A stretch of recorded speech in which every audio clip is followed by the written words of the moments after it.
Hello student, welcome to my channel sunset academy. আগের ক্লাসে আমরা সিন্ধু নদ ও গঙ্গা নদী সম্পর্কে জেনেছি। আজকে আমরা ব্রহ্মপুত্র নদ সম্পর্কে ডিটেলসে জানব। তাহলে প্রথমেই আসছে ব্রহ্মপুত্র নদের উৎস। ব্রহ্মপুত্র নদের উৎস কোথায় দেখো, তিব্বতের মানস সরোবর ও কৈলাস পর্বতের মধ্যবর্তী চেমায়ুং দুং হিমবাহ থেকে। খুব ইম্পর্ট্যান্ট প্রশ্ন। তাহলে ব্রহ্মপুত্র নদ তৈরি হয়েছে চেমায়ুং দুং হিমবাহ থেকে। এই নদের মোট দৈর্ঘ্য হলো 2900 কিলোমিটার। মোট দৈর্ঘ্য কত কিলোমিটার? 2900 কিলোমিটার। 2900 কিলোমিটার এই নদের দৈর্ঘ্য হলেও ভারতবর্ষে এই নদ প্রবাহিত হয়েছে মাত্র 916 কিলোমিটার। এবার আমরা দেখে নিই যে ব্রহ্মপুত্র নদের উৎস। তাহলে এই হচ্ছে আমাদের চেমায়ুং দুং হিমবাহ। এখান থেকে দেখো ব্রহ্মপুত্র নদ উৎপত্তি লাভ করলো। প্রথমে তিব্বতের ওপর দিয়ে প্রবাহিত হতে হতে অরুণাচল প্রদেশের ওপর দিয়ে ভারতবর্ষে প্রবেশ করলো এবং আসামের ওপর দিয়ে বইতে বইতে অবশেষে বাংলাদেশে প্রবেশ করে বঙ্গোপসাগরে পতিত হলো। তাহলে এখান থেকে যদি প্রশ্ন আসে যে ব্রহ্মপুত্র নদ কোন কোন দেশের ওপর দিয়ে প্রবাহিত হয়েছে, তাহলে কি হবে? প্রথমে আসবে তিব্বত, তারপরে আসবে ভারত এবং সর্বশেষে আসবে বাংলাদেশ। এবার আমরা দেখে নেব যে তিব্বতে এই নদ কী নামে পরিচিত ছিল। এই ব্রহ্মপুত্র নদ তিব্বতে সাংপো নামে পরিচিত ছিল। খুব ইম্পর্ট্যান্ট প্রশ্ন। তাহলে তিব্বতে এই নদ কী নামে পরিচিত? সাংপো নামে পরিচিত। এবার আমরা দেখে নেব যে এই নদ যখন হিমালয় ভেদ করে ভারতবর্ষে প্রবেশ করছে, তাহলে এই নদ যখন হিমালয় ভেদ করে ভারতবর্ষে প্রবেশ করছে তখন অরুণাচল প্রদেশের একটা জায়গা হচ্ছে নামচা বারওয়া। অরুণাচল প্রদেশের জায়গাটার নাম কি? নামচা বারওয়া। সেখানে কি করছে? হঠাৎ ইউ আকৃতির বাঁক নিয়ে, চিত্রের ওপর তোমরা দেখো, হঠাৎ ইউ আকৃতির বাঁক নিচ্ছে এবং ভারতবর্ষে প্রবেশ করছে। তাহলে কোথায় বলো তো, কোথায় ইউ আকৃতির বাঁক নিচ্ছে? অরুণাচল প্রদেশের নামচা বারওয়াতে। এ দেখো চিত্রে দেখাই যাচ্ছে, এখানে ইউ আকৃতির বাঁক নিয়ে ভারতবর্ষে প্রবেশ করলো।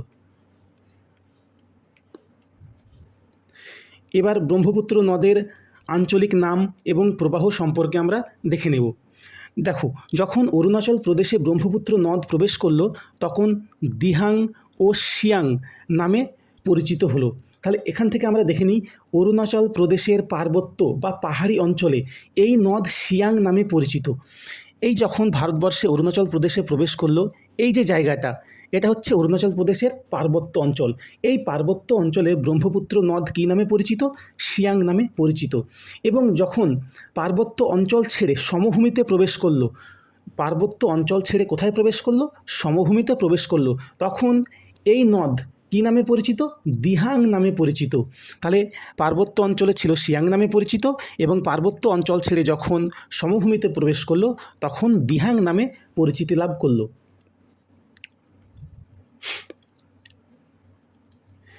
এই নদ আরও দক্ষিণে যখন প্রবাহিত হয়ে আসামের প্রবেশ করলো, অর্থাৎ অরুণাচল প্রদেশের ওপর দিয়ে প্রবাহিত হতে হয়ে যখন আসাম এবং অরুণাচল প্রদেশের বাউন্ডারিতে প্রবেশ করলো, তখন এই অঞ্চলে আসামের সাদিয়া নামের একটা অঞ্চল আছে। এখানে প্রবেশ করার সময় উত্তর দিক থেকে প্রবাহিত হয়ে দিহাং এবং পূর্ব দিক থেকে প্রবাহিত হয়ে লোহিত নামে দুটো নদী এই ব্রহ্মপুত্র নদের সাথে মিলিত হলো এবং ব্রহ্মপুত্র নদ নাম ধারণ করে আসামে প্রবেশ করলো। তাহলে জিনিসটা আমরা আরেকবার দেখে নিই। এই ব্রহ্মপুত্র নদের সঙ্গে উত্তর দিক থেকে প্রবাহিত হয়ে দিবাং এবং পূর্ব দিক থেকে প্রবাহিত হয়ে লোহিত নামক দুটো নদী এই ব্রহ্মপুত্র নদের সাথে মিলিত হলো এবং সর্বশেষ ব্রহ্মপুত্র নদ ধারণ করে আসামের মধ্যে প্রবেশ করলো। তাহলে আসামে এই নদ কী নামে পরিচিত? খুব ইম্পর্ট্যান্ট প্রশ্ন। তাহলে আসামে এই নদ ব্রহ্মপুত্র নামে পরিচিত। এরপর দেখো, আসামের ধুবড়ি শহরের পাশ দিয়ে প্রবাহিত হয়ে এই নদ কোথায় প্রবেশ করেছে? বাংলাদেশে প্রবেশ করেছে। তাহলে সমগ্র আসামের ওপর দিয়ে বইতে বইতে আসামের যে ধুবড়ি নামক শহর আছে তার পাশ দিয়ে প্রবাহিত হয়ে এই ব্রহ্মপুত্র নদ কোথায় প্রবেশ করেছে? বাংলাদেশে প্রবেশ করেছে। বাংলাদেশে প্রবেশ করার পর এই নদ নামকরণ হয়েছে যমুনা। তাহলে বাংলাদেশে প্রবেশ করার পর ব্রহ্মপুত্র নদের কী নাম হয়েছে? যমুনা। দেখো, এই যমুনা আর আমাদের দিল্লিতে যে গঙ্গার উপনদী যমুনা, এটা কিন্তু পার্থক্য আছে। এই যমুনার স্পেলিং হচ্ছে JAMUNA আর আমাদের যে দিল্লিতে গঙ্গার উপনদী যমুনা আছে তার স্পেলিং হচ্ছে YAMUNA। এই দুটো কিন্তু সম্পূর্ণ আলাদা, কেউ গণ্ডগোল করবে না। এবার আমরা পরের লাইনটা দেখে নিই যে ব্রহ্মপুত্র নদ সব থেকে বেশি জল বহন করে। তাহলে এখান থেকে বোঝা যাচ্ছে সে সিন্ধু হোক, গঙ্গা হোক, যে নদী হোক না কেন, ব্রহ্মপুত্র নদ তাদের থেকেও বেশি পরিমাণে জল কী করছে, বহন করে থাকে। এই ব্রহ্মপুত্র নদের আর একটা নাম হচ্ছে স্কাই রিভার। ব্রহ্মপুত্র নদের আর একটা নাম হচ্ছে স্কাই রিভার। স্যার, তাহলে ব্রহ্মপুত্র নদকে আমরা স্কাই রিভার হিসাবে কেন জানি? দেখো, ব্রহ্মপুত্র নদ যেখানে তৈরি হচ্ছে সেটা হিমালয়ের অনেক উঁচুতে অবস্থিত, প্রায় 5000 মিটারের বেশি উঁচুতে অবস্থিত। এত উঁচুতে অবস্থিত হিমালয় থেকে হিমবাহর যে জল গলে এই নদীর উৎপত্তি হওয়ার কারণে এই নদীকে আমরা কি বলছি, স্কাই রিভার নামে জানি। এবার আমরা দেখে নেব খুব একটা গুরুত্বপূর্ণ দ্বীপ, সেটা হচ্ছে নদীদ্বীপ, তার নাম হচ্ছে মাজুলি। এই মাজুলি নদীদ্বীপ কোথায় অবস্থিত? আসামে অবস্থিত। এটা খুব গুরুত্বপূর্ণ কেন? এটা হচ্ছে পৃথিবীর বা বিশ্বের বৃহত্তম নদীদ্বীপ। তাহলে নদী দ্বারা গঠিত বিশ্বের বৃহত্তম নদীদ্বীপের নাম হলো মাজুলি, যেটা আমাদের কোন রাজ্যে অবস্থিত? আসাম রাজ্যে অবস্থিত। কোন নদীর ওপর অবস্থিত বা কোন নদের ওপর অবস্থিত? ব্রহ্মপুত্র নদের ওপর অবস্থিত। দেখো, চিত্রের মাধ্যমে আমরা দেখে নিই তাহলে। এই হচ্ছে আমাদের ব্রহ্মপুত্র নদ, যেটা অরুণাচল প্রদেশের ওপর দিয়ে আসামে প্রবেশ করলো। আর এই দিক থেকে আসছে দেখো সুবর্ণশিরি নদী। এই দিক থেকে কোন নদী আসছে? সুবর্ণশিরি নদী এসে মিলিত হচ্ছে। আর এই দিক থেকে ব্রহ্মপুত্র নদের একটা ছোট্ট অংশ বেরিয়ে গিয়ে সুবর্ণশিরি নদীতে মিলিত হচ্ছে। এর ফলে যে হলুদ আকৃতির একটা দ্বীপের সৃষ্টি হলো, চারিদিকে জল এবং মিডিলে স্থল, মধ্যভাগে স্থল, এই দ্বীপটার নাম হচ্ছে মাজুলি দ্বীপ। তাহলে এই দ্বীপটার নাম কি? মাজুলি দ্বীপ। তাহলে এখান থেকে আমরা দেখে নেব দ্বীপটির উত্তরে কোন নদী আছে? সুবর্ণশিরি নদী আছে। সুবর্ণশিরি নদী কোনটা? এই দেখো, চিত্রের দিকে তাকাও, এটা হচ্ছে সুবর্ণশিরি নদী। এবং দক্ষিণে কোন নদী আছে? দক্ষিণ দিকে দেখো মূল নদী ব্রহ্মপুত্র নদ রয়েছে। দক্ষিণে কোন নদ রয়েছে? ব্রহ্মপুত্র নদ রয়েছে। দ্বীপটি প্রায় 40 থেকে 50 কিলোমিটার দীর্ঘ। তাহলে এদিক থেকে যদি এদিকে দাগ টানা যায়, কত কিলোমিটার দীর্ঘ? প্রায় 40 থেকে 50 কিলোমিটার দীর্ঘ। এবং চওড়া কত বলো তো? চওড়া হচ্ছে 15 থেকে 20 কিলোমিটার চওড়া। এবং এই যে নদীটির চর পড়েছে, এই চরের আয়তন হচ্ছে 1260 বর্গ কিলোমিটার। তাহলে এই নদী চরের মোট আয়তন কত বলো তো? 1260 বর্গ কিলোমিটার। এখান থেকে একটা গুরুত্বপূর্ণ তথ্য আমরা জেনে নেব যে এই যে মাজুলি দ্বীপটিকে বর্তমানে একটা আলাদা জেলা হিসাবে ঘোষণা করা হয়েছে। কত সালে জেলা হিসাবে ঘোষণা করা হয়েছিল? 2016 সালে। তাহলে আমরা কি দেখতে পাচ্ছি? 2016 সালে এই মাজুলি দ্বীপকে আলাদাভাবে জেলা হিসাবে ঘোষণা করা হয়। এই চিত্রের ওপর দেখে নাও, চারিদিকে হচ্ছে ব্রহ্মপুত্র নদের জল আর মিডিলে একটা দ্বীপের মতো অংশ গঠন হয়েছে, এটাই হচ্ছে মাজুলি দ্বীপ। এবার আমরা দেখব ব্রহ্মপুত্র নদের উপনদী ও ভৌগোলিক আলাদা আলাদা তথ্য। তাহলে এখান থেকে যদি আমরা যাই, প্রথম উপনদী হচ্ছে বাম তীরের উপনদীগুলোকে আমরা দেখে নিই। বাম তীরের উপনদী, গুরুত্বপূর্ণ কয়েকটা উপনদী আছে, সেগুলো হলো দিবাং, লোহিত, ধানসিঁড়ি, বুড়িদিহাং, কপিলি প্রভৃতি। তাহলে বাম তীর দেখো, এটা কি হচ্ছে? দিবাং প্রথম উপনদী। সেকেন্ড উপনদী কি বললাম? লোহিত। এটা হচ্ছে লোহিত উপনদী। এছাড়াও দেখো আসছে ধানসিঁড়ি, বুড়িদিহাং, কপিলি, সব দেখো নদীগুলো, উপনদীগুলো ব্রহ্মপুত্র নদে এসে মিলিত হচ্ছে। এটা গেল আমাদের বাম তীরের। এবার দেখব আমরা ডান তীরের উপনদী। ডান তীরের মধ্যে গুরুত্বপূর্ণ উপনদী হচ্ছে মানস, সংকোষ, রায়ডাক, জলঢাকা, তিস্তা, সুবর্ণশিরি প্রভৃতি। এগুলো হচ্ছে আমাদের ডান তীরের উপনদী। তাহলে আগের ক্লাসে আমরা পড়েছি বাংলার দুঃখ কোন নদীকে বলা হয়? দামোদর নদকে বাংলার দুঃখ বলা হয়। বিহারের দুঃখ বলা হয় কোশি নদীকে। ঠিক তেমনি আসামের দুঃখ বা সরো অফ আসাম কোন নদীকে বলা হয়? ব্রহ্মপুত্র নদকে বলা হয়। কেন বলা হয়? কারণ ব্রহ্মপুত্র নদের দ্বারা প্রতি বছর আসামে বন্যা আসে এবং প্রচুর ক্ষয়ক্ষতি হয়, সেই জন্য ব্রহ্মপুত্র নদকে আসামের দুঃখ বলা হয়। এবার আসছে দেখো কাজিরাঙ্গা ন্যাশনাল পার্ক। খুব গুরুত্বপূর্ণ একটা ন্যাশনাল পার্ক, যেটা আসামে অবস্থিত। পরীক্ষায় প্রচুরবার এসেছে যে কাজিরাঙ্গা ন্যাশনাল পার্ক কোন রাজ্যে অবস্থিত, সেটা হবে আসাম রাজ্যে অবস্থিত। কেন আসে বলো তো? এই যে কাজিরাঙ্গা ন্যাশনাল পার্ক, এখানে একশৃঙ্গ গন্ডার দেখা যায়। একশৃঙ্গ গন্ডারের জন্য এই ন্যাশনাল পার্কটা বিখ্যাত।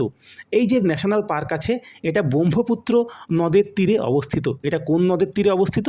ব্রহ্মপুত্র নদের তীরে অবস্থিত। এবার আমরা দেখব যে এই নদের ওপর বা এই নদের উপনদী লোহিত নদীর ওপর একটা ব্রিজ বা সেতু তৈরি হয়েছে। তার নাম হলো ভূপেন হাজারিকা সেতু বা ভূপেন হাজারিকা ব্রিজ। এর আর একটা নাম হচ্ছে ঢোলা সাদিয়া সেতু। তাহলে ভূপেন হাজারিকা ব্রিজ বা ঢোলা সাদিয়া সেতু এটা কোথায় অবস্থিত? এটা আসাম রাজ্যে অবস্থিত। কোন নদীর ওপর তৈরি করা হয়েছে? লোহিত নদীর ওপর তৈরি করা হয়েছে। কোন নদীর ওপর? লোহিত নদীর ওপর। আর এই লোহিত নদী হলো ব্রহ্মপুত্র নদের উপনদী। আর এই লোহিত নদী হলো ব্রহ্মপুত্র নদের উপনদী। এই ব্রিজ তৈরি করার কারণ কি? এই ব্রিজ তৈরি করার কারণ হচ্ছে আসামের সাথে অরুণাচল প্রদেশের যোগাযোগ স্থাপন করার জন্য। তাহলে আসামের সঙ্গে অরুণাচল প্রদেশের যোগাযোগ স্থাপন করার জন্য। এই যে ব্রিজ আছে, এই ব্রিজের মোট দৈর্ঘ্য কত বলো তো? 9.15 কিলোমিটার, 9.15 কিমি। এই ব্রিজের মোট দৈর্ঘ্য হচ্ছে 9.15 কিমি। এই ব্রিজটা তৈরি করার ফলে আগে যে রাস্তা ছিল তার দৈর্ঘ্য ছিল 165 কিলোমিটার মতো। কত কিলোমিটার? 165 কিলোমিটার।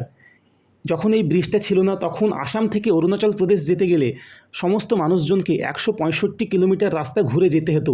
এই ব্রিজটা যাওয়ার ফলে এতগুলো রাস্তা কমে গেছে, প্রায় 5 থেকে 6 ঘন্টা মানুষের সময় বেঁচে গেছে। এবার দেখব আমরা এই যে ভূপেন হাজারিকা ব্রিজ বা ঢোলা সাদিয়া সেতু, এটা কত সালে উদ্বোধন করা হয়? এটা উদ্বোধন করা হয়েছিল 2017 সালে। কে উদ্বোধন করেছিলেন? আমাদের বর্তমান প্রধানমন্ত্রী শ্রী নরেন্দ্র মোদী। কত সালে? 2017 সালে। এই গেল আমাদের ব্রহ্মপুত্র নদ সম্পর্কে ডিটেলস আলোচনা। ব্রহ্মপুত্র নদের উৎস, তার দৈর্ঘ্য, এর উপর কী ব্রিজ তৈরি হয়েছে, কী দ্বীপ গঠিত হয়েছে, এর উপনদী, সমস্ত কিছু আমরা জানলাম। এবার এখান থেকে আমরা গুরুত্বপূর্ণ কয়েকটা এমসিকিউ জেনে নেব। তাহলে প্রথম এমসিকিউ হচ্ছে মাজুলি নদীদ্বীপ। মাজুলি নদীদ্বীপ কোন নদীর ওপর অবস্থিত? Option A Godavari, option B Kaveri, option C Brahmaputra, option D Krishna. তাহলে মাজুলি নদীদ্বীপ অবস্থিত হচ্ছে ব্রহ্মপুত্র নদের ওপর। কোন রাজ্যে অবস্থিত? আসাম রাজ্যে অবস্থিত। 2 নম্বর এমসিকিউ কি? ব্রহ্মপুত্র নদ কোন কোন দেশের ওপর দিয়ে প্রবাহিত হয়েছে? তাহলে আমরা একটু আগেই পড়লাম, প্রথমে কোথায় আছে? তিব্বত, তারপরে তিব্বতের পর আছে আমাদের ভারত, এবং সব শেষে কি আছে? বাংলাদেশ। তাহলে অপশনে আমরা এই 3টে দেশ খুঁজব, তিব্বত, ভারত এবং বাংলাদেশ। এর মানে হচ্ছে অপশন এই হচ্ছে আমার অ্যান্সার। তাহলে ব্রহ্মপুত্র নদ কোন কোন দেশের ওপর দিয়ে প্রবাহিত হয়েছে? তিব্বত, বাংলাদেশ এবং ভারত, এই 3টে দেশের ওপর দিয়ে প্রবাহিত হয়েছে। 3 নম্বর প্রশ্নে আসা যাক। 3 নম্বর প্রশ্ন হলো যে ভূপেন হাজারিকা ব্রিজ কোন নদীর ওপর নির্মিত হয়েছে? তাহলে ভূপেন হাজারিকা ব্রিজ নির্মিত হয়েছে কোন নদীর ওপর? ব্রহ্মপুত্র নদের উপনদী লোহিত নদীর ওপর। তাহলে লোহিত নদীর ওপর ভূপেন হাজারিকা ব্রিজ নির্মিত হয়েছে। 4 নম্বর এমসিকিউ আসা যাক। ব্রহ্মপুত্র নদ নিম্নলিখিত কোন স্থানে উৎপত্তি লাভ করেছে? তাহলে ব্রহ্মপুত্র নদ নিম্নলিখিত কোন স্থানে উৎপত্তি লাভ করেছে? এর উত্তর হবে কি? চেমায়ুং দুং হিমবাহ। এর উত্তর হবে চেমায়ুং দুং হিমবাহ, যেটা তিব্বতে অবস্থিত। কয়েকটা প্রশ্ন তোমাদের জন্য হোমওয়ার্ক হিসাবে রাখা হয়েছে। তাহলে প্রথম প্রশ্ন কি? ব্রহ্মপুত্র নদ তিব্বতে কী নামে পরিচিত? খুবই গুরুত্বপূর্ণ প্রশ্ন, বারবার পরীক্ষাতে এসেছে। এই প্রশ্নের উত্তর তোমরা কমেন্ট বক্সে জানাবে।